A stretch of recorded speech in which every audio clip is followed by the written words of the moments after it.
मध्य प्रदेश में इस समय जन आशीर्वाद यात्रा चल रही है और आज भिंड के अंदर दिल्ली से भारतीय जनता पार्टी के सांसद मनोज तिवारी जी शामिल हुए हैं। इस यात्रा का संचालन भी कर रहे हैं और जनता के साथ मिलकर शिवराज सिंह सरकार के लिए लगातार आशीर्वाद मांग रहे हैं।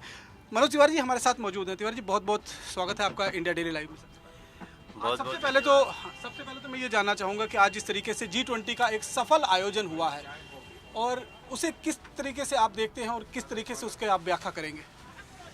देखिए, G20 पहले भी बहुत हुए हैं, लेकिन मेरा अभी तक का डेटा और अभी तक की स्टडी कहती है कि इससे ज़्यादा चर्चित न सिर्फ भारत के लिए बल्कि पूरी दुनिया के लिए इससे ज़्यादा चर्चित G20 नहीं हुआ।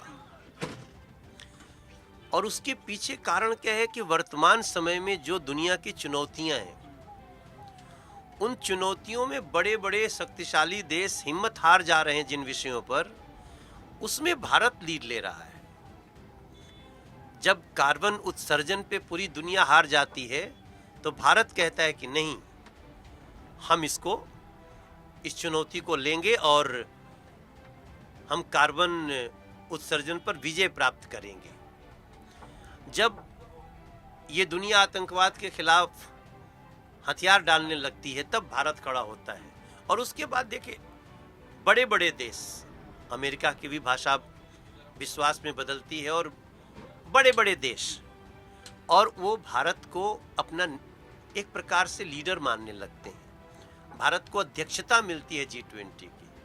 मैं मानता हूँ इस G20 में देश के तमाम वैज्ञानिकों ने, देश के बड़े बड़े धुरंधरों ने जो लीडरशिप दी है, उनको नरेंद्र मोदी जी के नेतृत्व में मिली है विविध क्षेत्रों में, वो एक अनुपम है। और ये G20 का आयोजन ऐतिहासिक हो गया। पता नहीं अब इसके बाद G20 कहा जाएगा कि नहीं, क्योंकि अब तो G21 हो गया। और G21 की कहानी को ये मात्र एक इतिहास नहीं रचा गया है, मानवता का भी इतिहास रचा गया है। 55 देशों का यूनियन है अफ्रीका यूनियन, और उसके मुखिया को, उस यूनियन के हेड को नरेंद्र मोदी जी के प्रस्ताव से G20 का अस्थायी सदस्य बनाना ये छोटी बात नहीं है सर। जितने हमारे राजनयिक होंगे या जो एक दूसरे देशों के नीति को जानने समझने वाले राजनीतिक पंडित होंगे, समीक्षक होंगे, विश्लेषक होंगे, वो समझेंगे कि नरेंद्र मोदी जी ने अचानक से 55 देशों को क्या दे दिया है। ये उस देश के नागरिक इस समय जितने खुश हैं उससे ही अंदाजा लगाया जा सकता है। सर, इस बीच में जिस तरह से एक चर्चा चल रही थी, यूएनओ के अंदर वीटो पावर भारत हासिल करने जा रहा है, इस बात को लेकर चर्चा भी है। और यूएनओ के जो चेयरमैन आए थे यहाँ पर, उन्होंने कुछ संकेत भी इस तरह के दिए हैं। लगता है कि बहुत जल्द वो वीटो पावर भारत के हाथ लगेगी। देखिए, भारत जिस गति से और जिस निर्भीकता और निष्पक्षता से चल रहा है, हम लोग अभी तक जानते थे कि सबका साथ सबका विकास नरेंद्र मोदी जी सिर्फ देश के लिए ही कर रहे हैं, लेकिन पूरी दुनिया के लिए। उनका भाषण सुनिए शुरुआत का, कि सबका साथ सबका विकास तो पूरे वर्ल्ड को, उस वर्ल्ड फोरम पे होना चाहिए, और तब जो है one earth, one family, one future, ये सफल हो रहा है। तो निश्चित रूप से हमको कोई शंका नहीं लगती है कि हम अस्थाई वीटो का अस्थाई अधिकार पा लेंगे। अब मध्य प्रदेश के ऊपर आता हूँ। मध्य प्रदेश में आज आप यात्रा कर रहे हैं। शिवराज सरकार के लिए जो 18 साल के जो कामकाज शिवराज सिंह ने किए हैं, उसको लेकर जनता के बीच में आए हैं और जनता का आशीर्वाद चौथी बार लगातार मांग रहे हैं। जो उत्साह आप देख रहे हैं, किस तरीके से बयाखान करेंगे? उत्साह तो बहुत है, और जो एक 18 साल तक, इतने लंबे समय तक जो सरकार चलती है, जब उसकी एक समय आता है लोग सोचने लगते हैं कि भाई सरकार की अब समीक्षा किया जाए, तो वैसे में वो समीक्षा इस नाते भी महत्वपूर्ण हो जाती है कि दूसरों ने क्या किया। तो उस लिहाज से जब हम देखते हैं तो मध्य प्रदेश की भारतीय जनता पार्टी की सरकार ने अद्भुत कार्य किए हैं। मतलब अभी नरोत्तम जी का भाषण में सुन रहा था। हम अभी तक यहाँ आने के पहले हमें नहीं पता था कि जो 6000 किसानों को मोदी जी दे रहे हैं, तो 6000 मध्य प्रदेश सरकार भी दे रही है। तब मैं सोचता हूँ ऐसा बिहार ने क्यों नहीं किया, ऐसा राजस्थान ने क्यों नहीं किया, ऐसा और किसी राज्यों ने क्यों नहीं किया।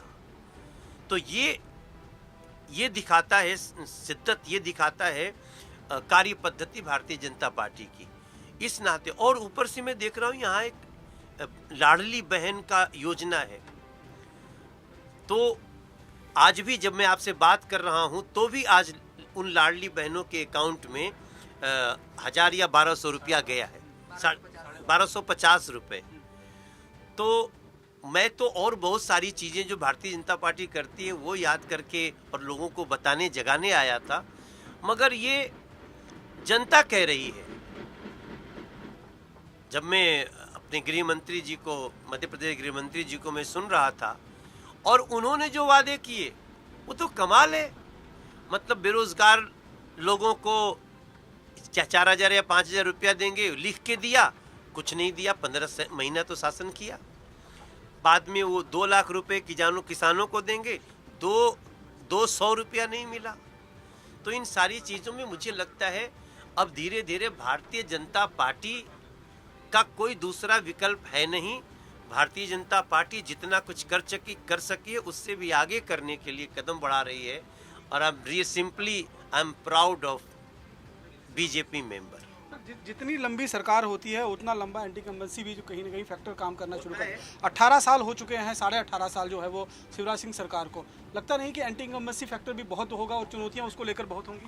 नहीं, ऐसा तो होता ही है, लेकिन हमको तो दिख ही नहीं रही है। देखिए, नैरेटिव पहले से बनता है। अब हमको तो जितनी बहस हो रही है, जितनी बातें हो रही हैं, उसमें तो हमको कोई एंटी इनकम्बेंसी की जगह प्रो इनकम्बेंसी दिख रही है। यहाँ मध्य प्रदेश में हम वैसे भी, अभी तो मैं अपने बड़ों के बीच में बैठे हैं, लेकिन मैं अभी जब ग्वालियर उतरा तो गाड़ी से आ रहा था, कहीं चाय पी रहा था, तो मैं आम लोगों से भी बात कर रहा हूँ। तो ये बात तो जरूर होती है कि हाँ बहुत दिन से सरकार है, लेकिन आपको क्या लगता है? बोला कि नहीं सरकार ने तो बहुत अच्छा काम किया। तो कई बार हमारे यहाँ तो बीजेपी ने गुजरात में करके दिखाया है कि एंटी इनकम्बेंसी प्रो इनकम्बेंसी में हो जाती है। और मुझे लगता है मध्य प्रदेश में हम सब फिर उस इतिहास को रिपीट करने जा रहे हैं। कमलनाथ ने आज एक G20 को लेकर बड़ा निशाना साधा है और G20 को उन्होंने कहा है कि हमें मालूम है कि प्रधानमंत्री नरेंद्र मोदी के कितने जी हैं, यानी कि घोटालों का उन्होंने जिक्र करता हुआ कुछ कहा है। अरे ज़्यादा मत जी करें, वरना इतने उखड़ जाएंगे कि उनको गिनते नहीं बनेंगे। उनका नाम ही यहाँ पे, मैं एक आदमी उनको बोल रहा था कि उनका करप्शन नाथ नाम है। मध्य प्रदेश में उनको लोग करप्शन नाथ बोलते हैं। तो वो जो करप्शन नाथ जी हैं वो पहले पूछें कि ऐसा क्या हो गया कि यूपीए का नाम बदलना पड़ गया? क्या 20 लाख करोड़ का घोटाला ही कारण था जिसके कारण अपने नाम से शर्म आ गया कांग्रेस को? तो यहाँ G20 मतलब ग्रुप 20 दुनिया का, उसका लीडर बन चुका है भारत। एक आखिरी सवाल आपसे पूछूंगा कि प्रधानमंत्री आप प्राइम मिनिस्टर ऑफ इंडिया से प्राइम मिनिस्टर ऑफ भारत, वो कितना सकून में लगता है? हाँ। जम्बू द्वीपे आर्यावर्ते भरत खंडे भारतवर्षे, ये धरती है राम कृष्ण हनुमान की। और क्या आप कथा सुनाएंगे हम अपने भारतवर्ष महान की।